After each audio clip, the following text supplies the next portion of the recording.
3 days before my sister's wedding, my parents called with news that left me speechless. I wasn't invited. Not because of a fight. Not because of money. Not because I had done anything wrong. They simply decided there wasn't room for me anymore. But 72 hours later, those same people were standing on my front porch, begging me for $40,000. And what I discovered in my late grandfather's will that same week changed my family's future forever. Stick with me.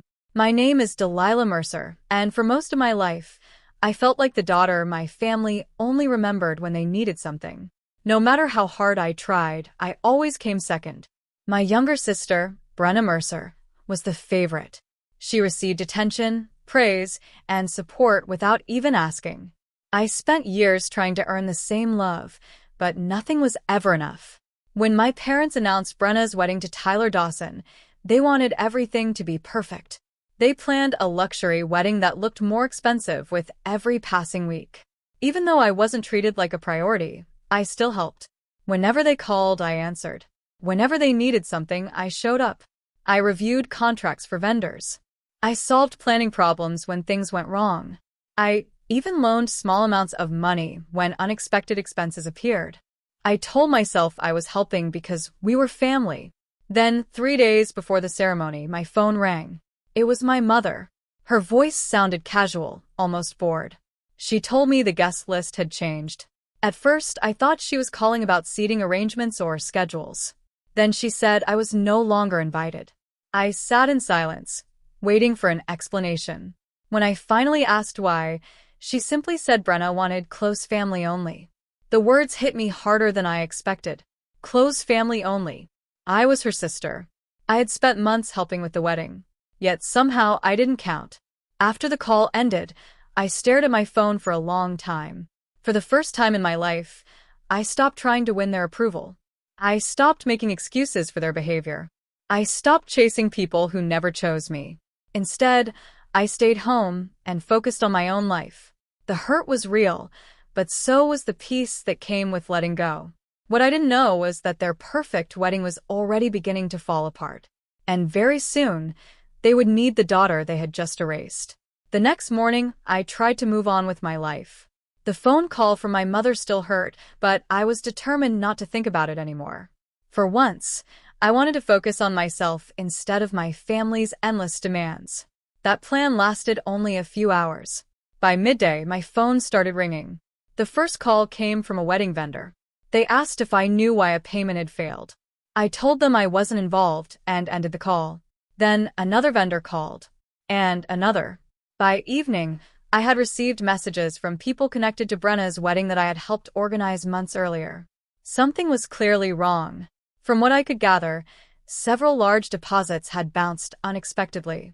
The luxury venue was threatening to cancel the reservation unless payment arrived immediately. The florist had stopped preparing arrangements. The wedding planner was demanding answers and refusing to continue without money. Normally, I would have rushed in to solve the problem, but this time was different. I wasn't invited. They had made it very clear that I wasn't part of the wedding anymore. So I ignored the calls. None of it involved me. For the first time, their crisis was not my responsibility. The following 2 days were strangely quiet. Then, on the afternoon before the wedding, someone knocked on my front door. When I opened it, I was shocked. My parents were standing there. The same parents who had casually removed me from the guest list. The same parents who hadn't cared how much they hurt me. But now, everything about them was different. Their confidence was gone. Their smiles were gone. Even their voices sounded desperate. My mother looked exhausted. My father looked nervous. Without wasting time, they explained the situation. A major financial mistake had created a huge shortage in the wedding budget. Payments had failed. Bills were due immediately. They were nearly $40,000 short. The wedding could collapse before it even began. Then came the part that almost made me laugh. They wanted me to save it. They asked if I could loan them the money. They promised they would repay every dollar.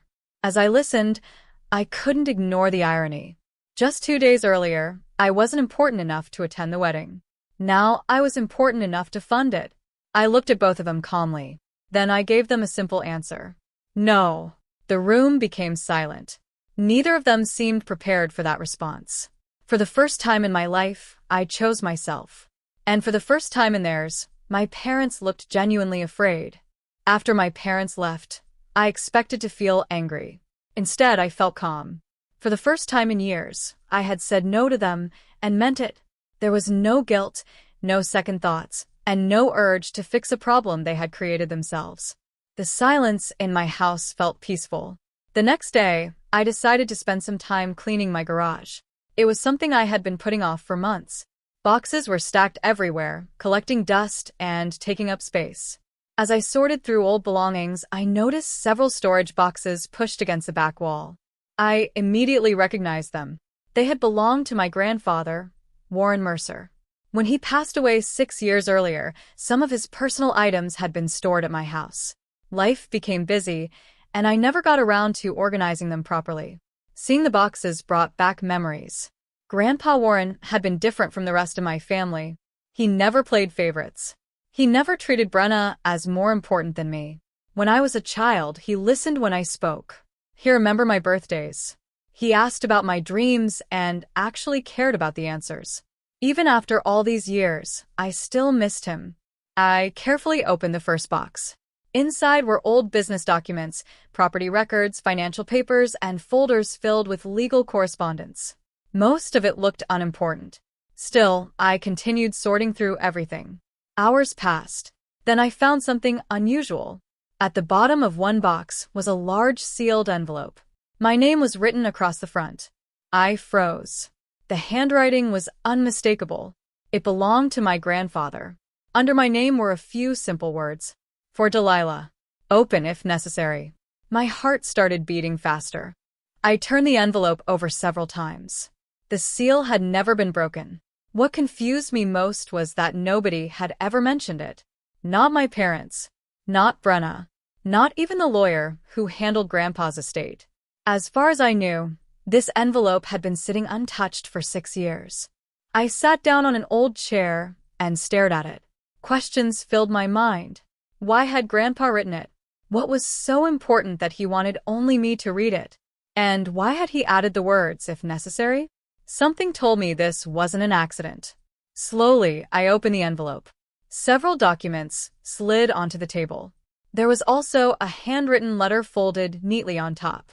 The moment I saw the first page, I knew this was no ordinary family paperwork. What I was about to read would finally explain things that had never made sense before. And it would change everything. My hands trembled as I unfolded the documents from my grandfather's envelope. The first pages were copies of his will. At first, everything looked normal. Most of the information involved assets I already knew he had owned during his lifetime. Then I noticed several pages attached behind the main document. A special section had been highlighted. I began reading carefully. The more I read, the more confused I became. Then confusion turned into complete shock. Years before his death, my grandfather had added a special inheritance clause to his estate plan. The wording was detailed and very specific. According to the documents, certain family assets were protected by special conditions. If those assets were ever placed at serious financial risk because of reckless debt, irresponsible borrowing, or major financial exposure, ownership would automatically transfer to Warren Mercer's oldest grandchild. I read the sentence 3 times. My heart pounded in my chest. I was the oldest grandchild. The clause was about me. I quickly turned the page and continued reading. The protected assets were worth far more than I expected. They included several rental properties that generated steady income every month. There was also a large piece of valuable land outside town that had increased significantly in value over the years. In addition, a major investment account had been included in the protection plan. I sat back in my chair and stared at the papers. None of this had ever been discussed with me. No one had mentioned this clause. No one had told me I could one day become responsible for these assets. The documents explained that the clause had never been activated before because the required conditions had never occurred. But now things seemed different. Very different. As I continued reading, I began connecting the pieces together. My parents were suddenly desperate for money. Vendors were demanding payment. Deposits had bounced. The wedding budget was collapsing. $40,000 had somehow disappeared. If those debts created legal exposure for family assets, the clause could be triggered. The realization sent a chill through me. This wasn't simply a wedding problem anymore. It was much bigger than that. Suddenly, my parents' panic made perfect sense. Their fear wasn't only about Brenna's wedding. It was about what they stood to lose. Then another thought entered my mind. Someone else already knew about this clause. The timing was too strange to be a coincidence. My parents had gone from ignoring me to desperately asking for help almost overnight. It felt like they had discovered something. Something important. Something they hoped I would never learn. But now I knew the truth. And for the first time, I understood why everyone suddenly seemed so afraid. The next morning, I could not stop thinking about the documents from my grandfather's envelope. Part of me wondered if I had misunderstood something. The inheritance clause seemed too important to have remained hidden for so many years. I needed answers from someone who actually understood the legal documents. So I called the attorney who had handled my grandfather Warren Mercer's estate after his death. Fortunately, he was still practicing. After explaining who I was, I scheduled a meeting for the following day. As I drove to his office, I prepared myself for disappointment. I expected him to tell me there had been a mistake. Maybe the clause was outdated. Maybe it had already expired. Maybe I had misunderstood the language. That seemed more likely than everything I had read being true. When I arrived, the attorney carefully reviewed every document from the envelope. He spent nearly an hour reading through the papers. Finally, he looked up. His expression was serious. Then, he confirmed everything. The clause was real. It was completely valid. And it was still legally enforceable. I felt my stomach tighten. The attorney continued explaining. Recent financial activity connected to my parents had already triggered internal review procedures tied to the estate protections. The process was happening quietly behind the scenes. No public announcements had been made yet. But according to the records, the situation was already being examined. In other words, this was no longer just a possibility. The transfer process was beginning. I sat there in stunned silence. Everything suddenly felt real. Then the attorney opened another file. "There is something else you should see," he said. From the folder, he removed several handwritten notes from my grandfather. I immediately recognized his handwriting. The attorney explained that Warren had left detailed instructions about why he created the clause. With shaking hands, I began reading. Every word felt personal. My grandfather wrote that he worried about me. He feared that favoritism inside the family would continue long after he was gone. He believed I would be treated unfairly. He worried that I would always be expected to sacrifice while others received the rewards. The protection clause existed because he wanted a safeguard in place. He wanted someone responsible to protect the family assets if problems ever appeared. And he trusted that person to be me. For a moment, I could not speak. For years, I had felt invisible, ignored, forgotten. But sitting in that office, reading my grandfather's words, I finally felt seen. Even after 6 years, he had been looking out for me. Even after death, he had found a way to protect the granddaughter he knew might one day need it. And that realization meant more to me than any inheritance ever could. The news spread much faster than I expected. I never told my parents about my meeting with the attorney. I never mentioned the inheritance clause. I certainly never told anyone that review procedures had already started. Yet somehow they found out. A few days after my meeting, my phone began ringing nonstop. The first call came from my father. I ignored it. Then he called again. And again. By the end of the day, he had left several voice messages asking me to call him back immediately. The next morning, my mother started calling. Unlike my father, she wasn't angry. She cried. She said she missed me. She said the family needed to heal. She said we should spend time together and rebuild our relationship. The timing felt strange. For years, nobody had cared about repairing our relationship. Now, suddenly it was urgent. Then Brenna joined in. My sister began sending messages demanding that we meet in person. She said there had been misunderstandings. She claimed she wanted us to move forward as sisters. Reading her messages almost made me laugh. Only a few days earlier, I had not been important enough to attend her wedding. Now she wanted family unity. The change was impossible to ignore. Overnight, I had become the most important person in the family. The daughter they ignored was suddenly the daughter they could not stop calling. At first, part of me wanted to believe them. I wanted to think they finally understood how much they had hurt me. I wanted to believe they were genuinely sorry. But the more they spoke, the more obvious the truth became. Every conversation eventually returned to the same topic: the inheritance review, the family assets, the legal situation. Not once did they truly focus on the years of pain they had caused.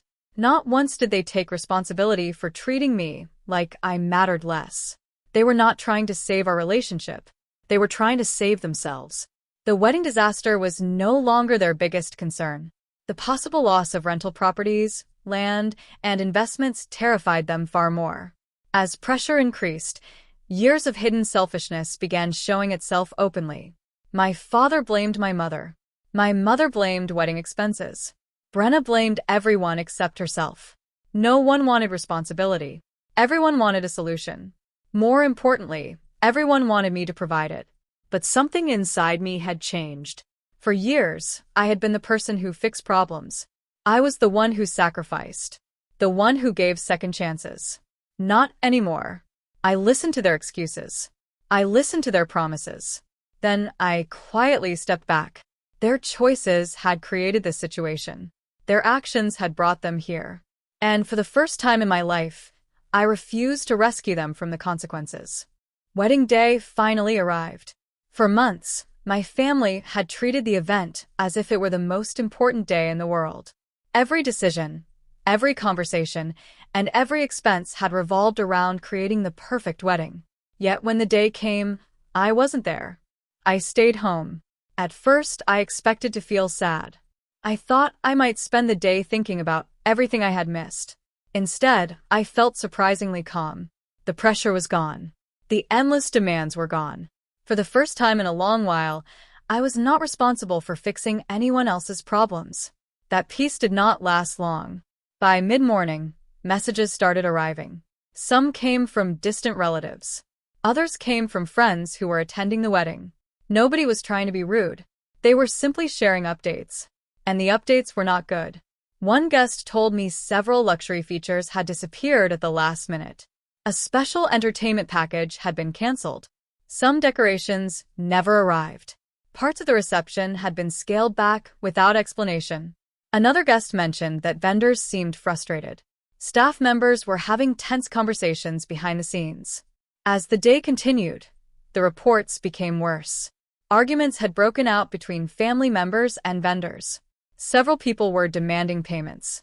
Others were refusing additional services until outstanding balances were resolved. Guests noticed the tension immediately. People whispered during the ceremony. Questions spread throughout the reception. Nobody seemed to understand what was happening. The wedding continued, but it was nothing like the celebration my family had planned. The atmosphere felt strained. Smiles looked forced. Conversations felt awkward. Everyone could sense that something was wrong. Meanwhile, the legal review connected to my grandfather's estate continued moving forward. While my family tried to protect their image in public, serious questions were being asked behind closed doors. The timing could not have been worse for them. Throughout the day, more messages arrived. What surprised me most was that nobody seemed focused on the marriage itself. Instead of celebrating Brenna and Tyler's future, my parents spent the entire day worrying about money. They worried about debts. They worried about unpaid bills. Most of all, they worried about the family assets that could be affected by the inheritance clause.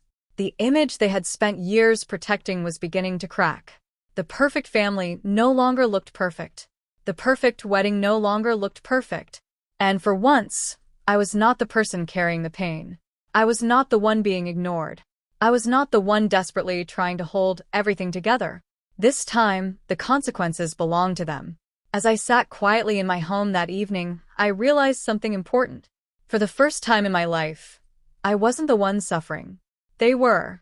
In the weeks after the wedding, the legal review continued. What started as a simple examination of financial records soon became something much bigger. Lawyers began collecting documents, reviewing transactions, and examining years of financial decisions connected to my family. At first, I expected a few mistakes. Maybe some poor budgeting.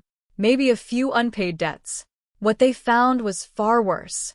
As more records surfaced, I learned things I had never known. For years, my parents had been borrowing against family assets. Loans had been taken out using properties that had belonged to my grandfather. Money had been withdrawn from accounts that were supposed to remain protected. Again and again, financial risks had been taken without any long-term plan. The deeper the lawyers looked, the more concerning the situation became. What shocked me most was the reason behind many of those decisions. A large portion of the spending had been connected to Brenna. Expensive vacations, luxury purchases, costly lifestyle choices. Whenever Brenna wanted something, my parents seemed willing to spend money they did not actually have. Instead of saying no, they kept borrowing. Instead of protecting family assets, they treated them like an endless source of cash. Suddenly, my grandfather's actions made complete sense. For years, I had wondered why he created such a complicated inheritance clause. Now I understood. He had seen warning signs long before anyone else. He had anticipated exactly this kind of behavior. His concerns were not based on fear. They were based on reality. Everything he worried about had eventually happened. As investigators continued their work, new details appeared almost every week. The financial picture became worse and worse. Some family members who had once mocked me now avoided eye contact. Others suddenly became polite whenever we spoke. People who once dismissed my concerns were now asking careful questions about the review process. The change was impossible to miss. Fear had replaced confidence. For years, many relatives assumed I would always remain the overlooked granddaughter. Now they were worried about what might happen next. The truth was no longer hidden behind family stories and excuses. Documents told the real story. Numbers told the real story. Records told the real story. No amount of blaming or pretending could change that. For the first time, everyone was being forced to face reality. The problems were not created by me. The debts were not created by me. The risks were not created by me. Those choices belonged to the people who made them. As the investigation moved forward, one thing became clear. The truth had finally come out. And once the truth is exposed, it becomes impossible to hide it again, no matter how badly some people wish they could. Several months after I opened my grandfather's envelope, the legal process finally reached its final stage. The reviews were complete. The investigations were complete. Every document had been examined. Every financial record had been reviewed. Now the decision that everyone feared was finally approaching. According to the attorneys, the inheritance clause had been properly activated. The conditions my grandfather described years earlier had been met. Legally, I had every right to claim control of the protected assets, the rental properties, the land outside town, the investment account, everything. When my family learned the process was nearing completion, the phone calls began again. This time, the desperation was impossible to hide. My father called repeatedly, asking for another chance. He promised things would be different. He promised lessons had been learned. My mother cried during nearly every conversation. She begged me not to let the transfer happen. She said the family would never recover from such a loss. Then Brenna contacted me. Unlike my parents, she sounded frustrated. She insisted that family should come first. She said families should forgive each other. She argued that I should think about everyone involved before making a final decision. As I listened, I could not ignore the irony. Family should come first? Those words would have meant more if my family had actually followed them. When I was removed from the wedding guest list, family had not come first. When I spent years being treated as less important, family had not come first. When I was expected to solve problems without receiving respect in return, family had not come first. Now that they needed something from me, suddenly family mattered. The contradiction was impossible to miss. Still, I did not rush my decision. For several days, I thought carefully about what my grandfather wanted. I reviewed his letters again. I remembered his concerns. Most importantly, I remembered why he created the protection clause in the first place. It was never about punishment. It was never about revenge. It was about responsibility. The assets existed because my grandfather had worked hard for them. He wanted them protected. He wanted them preserved for the future. Eventually, I made my choice. I informed the attorneys that I would honor my grandfather's wishes. The transfer would move forward. The assets would be protected from further misuse. No more reckless borrowing. No more risky financial decisions. No more treating family resources like unlimited money. When the paperwork was finalized, I felt something unexpected. Not victory. Not revenge. Relief. For the first time in many years, someone had finally stopped the cycle. Someone had finally chosen responsibility over excuses. And that person was me. 1 year later, my life looked completely different. So did my family's. The legal battles were over. The inheritance transfer had been completed. The uncertainty that once surrounded the family assets was finally gone. Everything my grandfather had worked so hard to build was now secure. The rental properties continued generating steady income every month. The land outside town remained protected and increased in value. The investment account continued growing under careful management. For the first time in years, those assets were being treated with the responsibility my grandfather had always intended. I took that responsibility seriously. I met regularly with financial advisors and property managers. I studied every report. I made decisions carefully, not because I wanted more money, but because I wanted to protect what had been entrusted to me. The results were better than I expected. With part of the earnings, I paid off my remaining debts. I created savings for the future. I purchased a comfortable home of my own. For the first time in my life, I felt financially secure. But the biggest change had nothing to do with money. It was peace. I no longer woke up wondering how to earn my family's approval. I no longer worried about being good enough. I no longer felt responsible for fixing problems that others created. That burden was gone. Meanwhile, my parents faced a very different reality. The wealth they once assumed would always remain under their control was no longer theirs to manage. The choices they had made finally carried consequences. As for Brenna, life taught her a lesson that no one else had been able to teach. Entitlement could not replace accountability. Expecting special treatment did not erase years of poor decisions. For the first time, she had to face the results of her own actions. Looking back, I realized something important. The greatest revenge had never been taking anything away from them. The greatest revenge was building a successful life without them. It was moving forward while refusing to carry their mistakes. It was finding happiness without needing their permission. Sometimes I still thought about that phone call 3 days before the wedding. The call where my mother told me I was no longer invited. At the time, it felt like one of the most painful moments of my life. Now I saw it differently. That rejection forced me to stop chasing people who never valued me. It forced me to discover the truth. And it led me toward the future my grandfather wanted for me. The daughter they removed from a wedding guest list became the woman responsible for protecting the future they thought already belonged to them. And every time I remembered that phone call, I smiled. Because rejecting me turned out to be the most expensive mistake they ever made.